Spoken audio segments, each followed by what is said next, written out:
narration begins. कहानी की शुरुआत एक सुनसान इलाके से होती है जहाँ पूरी दुनिया ज़ॉम्बी वायरस की वजह से बर्बाद हो चुकी होती है। हर जगह सन्नाटा है और इंसान लगभग खत्म हो चुके हैं। अब कहानी हमें दो दोस्तों बेन और मिकी के पास लेकर आती है, जो पहले बेसबॉल टीममेट थे, लेकिन अब इस पोस्ट एपोकैलिप्टिक दुनिया में सर्वाइवर बन चुके हैं। बेन काफी प्रैक्टिकल और सख्त स्वभाव का है, जबकि मिकी डरपोक है और हमेशा अपने हेडफोन्स में गाने सुनकर खुद को इस डरावनी दुनिया से अलग रखने की कोशिश करता है। दोनों जंगलों और खाली घरों में घूमते रहते हैं और खाने पीने का सामान ढूंढते हैं। अगर रास्ते में कोई ज़ॉम्बी मिल जाता है तो उसे मारने का काम हमेशा बेन ही करता है, क्योंकि मिकी में इतनी हिम्मत नहीं होती। एक दिन घूमते घूमते उन्हें सड़क किनारे एक खड़ी हुई कार दिखाई देती है। बेन जैसे ही कार का दरवाजा खोलता है, तभी अंदर से एक ज़ॉम्बी औरत निकलकर उन पर हमला करने की कोशिश करती है, लेकिन बेन तुरंत उसके सिर में गोली मारकर उसे खत्म कर देता है। इसके बाद दोनों को पता चलता है कि कार सही हालत में है और स्टार्ट भी हो जाती है, जिससे वे बहुत खुश हो जाते हैं, क्योंकि अब तक वे पैदल ही सफर कर रहे थे। कार मिलने के बाद मिकी बेन से कहता है कि वे उसकी एक्स गर्लफ्रेंड के घर चलें, क्योंकि वहाँ उन्हें सामान मिल सकता है। वे घर पहुँचते हैं तो घर पूरी तरह खाली मिलता है और लड़की पहले ही मर चुकी होती है। मिकी वहाँ जाकर इमोशनल हो जाता है और पुरानी यादों में खो जाता है। वह उसके कमरे से एक म्यूजिक सीडी और उसकी खुशबू वाले कपड़े उठा लेता है। वहीं दूसरी तरफ बेन प्रैक्टिकल चीजें ढूंढता है और उसे बैटरी से चलने वाले दो वॉकी टॉकी मिलते हैं, जिन्हें वह अपने पास रख लेता है। रात को दोनों उसी कार में सोने की तैयारी करते हैं। मिकी चाहता है कि वे किसी घर में रुक कर रहे, क्योंकि उसे लगातार भटकना पसंद नहीं, लेकिन बेन साफ मना कर देता है। वह उसे याद दिलाता है कि जब अपोकलिप्स शुरू हुआ था तब वे 3 महीने मिकी के घर में उसके परिवार के साथ बंद रहे थे। खाना खत्म हो गया था और आखिरकार ज़ॉम्बीज़ घर के अंदर घुस गए थे,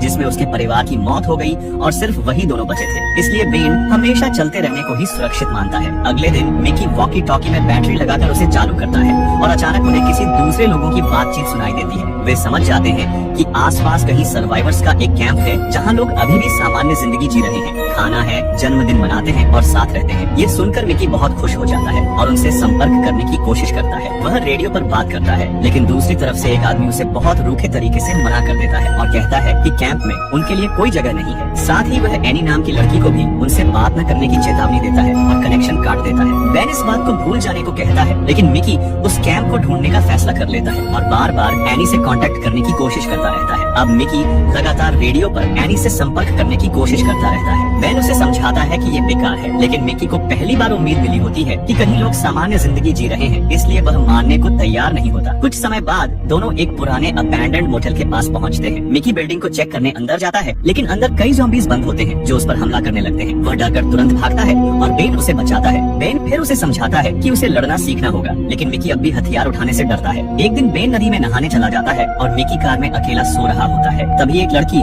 ज़ॉम्बी धीरे धीरे कार के पास पहुंचती है और अंदर आने की कोशिश करती है। मिकी की नींद खुलती है और वह बुरी तरह डर जाता है। वह बेन को आवाज देने लगता है, लेकिन बेन दूर होता है। कुछ देर बाद मिकी को समझ आता है कि ज़ॉम्बी कार का दरवाजा खोलना नहीं जानती और बस बाहर खड़ी उसे देख रही है। मिकी कई महीनों से अकेला और मानसिक रूप से टूट चुका होता है। वह उस ज़ॉम्बी लड़की को देखने लगता है और उसकी इंसान वाली पुरानी शक्ल याद करके अजीब तरह से उससे इमोशनल जुड़ाव महसूस करने लगता है। तभी बेन वापस आता है और तुरंत उस ज़ॉम्बी को गोली मार देता है। बेन मिकी की हालत समझ जाता है, लेकिन कुछ नहीं कहता। अब दोनों के बीच तनाव बढ़ने लगता है। लगातार भटकने से मिकी परेशान हो चुका होता है। वह एक घर में रुकने की जिद करता है। बेन मजबूरी में मान जाता है, लेकिन वह मिकी का म्यूजिक प्लेयर छीन लेता है, क्योंकि लाउड म्यूजिक की वजह से ज़ॉम्बीज़ का खतरा बढ़ सकता है और मिकी आसपास की आवाजें सुन नहीं पाता। रात को मिकी फिर रेडियो पर एनी से बात करने की कोशिश करता है और इस बार एनी उससे बात कर लेती है। एनी उसे बताती है कि कैंप वैसा नहीं है जैसा वह सोच रहा है और अगर किसी ने उन्हें बात करते देख लिया तो उसे सजा मिलेगी। वह मिकी को कैंप ढूंढने से मना करती है। मिकी उससे मिलने के लिए बेन को छोड़ने तक को तैयार हो जाता है, लेकिन एनी कनेक्शन फिर काट देती है। उधर बेन अकेले में पहली बार थोड़ा आराम करता है। वह मिकी का प्लेयर चालू करता है, शराब पीता है और गाना सुनकर नाचता है। तभी उसे बाहर एक ज़ॉम्बी मिलता है, जिसे वह पकड़कर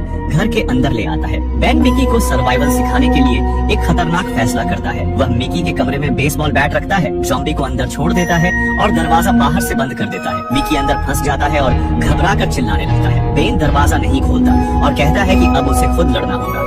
कुछ देर तक अंदर से चीखें और मारने की आवाजें आती रहती हैं। काफी देर बाद बेन दरवाजा खोलता है और देखता है कि मिकी ज़ॉम्बी के खून से लथपथ खड़ा है। उसने पहली बार खुद ज़ॉम्बी को मार दिया होता है। मिकी गुस्से में बेन पर टूट पड़ता है और उसे पीट देता है, लेकिन बेन खुश होता है क्योंकि आखिरकार मिकी ने जीना सीख लिया। इसके बाद मिकी उसे एनी के बारे में बताता है और रोने लगता है, क्योंकि अब उसे समझ आ जाता है कि कैंप की जिंदगी शायद सिर्फ सपना है। इसके बाद दोनों फिर अपनी यात्रा शुरू करते हैं। वे मछली पकड़ते हैं, पेड़ों से फल खाते हैं, एप्पल्स से बेसबॉल खेलते हैं और कुछ समय के लिए सामान्य जिंदगी जीने की कोशिश करते हैं, लेकिन असलियत अब भी वही है, वे अकेले बचे हुए लोग हैं। कुछ दिन बाद सड़क पर चलते चलते दोनों को एक कार दिखाई देती है जो बीच रोड पर खड़ी होती है। बेन तुरंत समझ जाता है कि पेट्रोल काम आ सकता है, इसलिए वह उससे फ्यूल निकालने लगता है। तभी मिकी नोटिस करता है कि कार का इंजन अभी भी गर्म है, मतलब कोई इंसान अभी अभी इसे छोड़ कर गया है। दोनों जोर जोर से आवाज लगाते हैं, लेकिन कोई जवाब नहीं मिलता। बेन जैसे ही काम खत्म करने लगता है, अचानक एक अजनबी आदमी पीछे से मिकी को पकड़ लेता है और उसके गले पर चाकू रख देता है। वह बेन से कार की चाबी मांगता है और धमकी देता है कि अगर चाबी नहीं दी तो मिकी को मार देगा। बेन शांत रहने की कोशिश करता है और उससे बात करने लगता है। वह आदमी बताता है कि कुछ लोगों ने उसे अपने कैंप में रखने का वादा किया था, लेकिन उन्होंने धोखा दिया, इसलिए अब वह भाग रहा है। बेन कहता है कि चाबी इग्निशन में है और वह अपनी बंदूक फेंक देगा, बस मिकी को छोड़ दे। आदमी मान जाता है और मिकी को छोड़कर कार में बैठता है, लेकिन चाबी वहाँ नहीं होती। चाबी बेन की जेब में होती है। अपनी गलती समझते ही वह भागने लगता है। तभी बेन उसे गोली मार देता है। मिकी इस बात से हिल जाता है क्योंकि बेन ने बिना झिझक एक इंसान को मार दिया होता है। दोनों इस बात पर बहस कर ही रहे होते हैं कि तभी एक दूसरी कार वहाँ आकर रुकती है। अंदर से एक लड़की और एक बड़ा आदमी उतरते हैं। लड़की कहती है कि वे लड़ने नहीं आए, बस अबैंडन्ड कार लेने आए हैं। बेन सतर्क रहता है और बंदूक ताने रखता है। लड़की पूछती है कि कार का ड्राइवर कहाँ है। बेन झूठ बोलता है कि उसे ज़ॉम्बी ने काट लिया था, इसलिए उसे मारना पड़ा। लड़की बार बार सवाल पूछती है और तभी मिकी उसे पहचान लेता है। वह एनी होती है, वही लड़की जिससे वह रेडियो पर बात करता था। जैसे ही एनी समझती है कि वे वही लोग हैं, वह तुरंत बेन की टांग में गोली मार देती है और उन्हें धमकी देती है कि कैंप के पास आने की कोशिश मत करना। फिर वह उनकी कार की चाबी लेकर दूर घास में फेंक देती है और अपने साथी के साथ चली जाती है और दोनों चाबी ढूंढते रहते हैं, लेकिन नहीं मिलती। अंधेरा होने लगता है, इसलिए वे मजबूर होकर कार के अंदर ही रात बिताने का फैसला करते हैं। आधी रात को अजीब आवाजें आने लगती हैं। वे हेडलाइट्स ऑन करते हैं और देखते हैं कि चारों तरफ ज़ॉम्बीज का झुंड आ चुका है। बेन की चोट की वजह से वे भाग नहीं सकते। सुबह तक पूरी कार ज़ॉम्बीज से घिर जाती है। ज़ॉम्बीज कार को हिलाते रहते हैं, कांच पीटते रहते हैं और बाहर निकलना नामुमकिन हो जाता है। दोनों कार में फंस जाते हैं, न बाहर जा सकते हैं न मदद है। बेन गुस्से में मिकी को दोष देता है कि अगर उसने एनी के पीछे पागलपन न किया होता तो वे यहाँ न फंसते। समय बीतता जाता है, खाना पानी कम होने लगता है और दोनों समझ जाते हैं कि वे धीरे धीरे मरने वाले हैं। पागल होने से बचने के लिए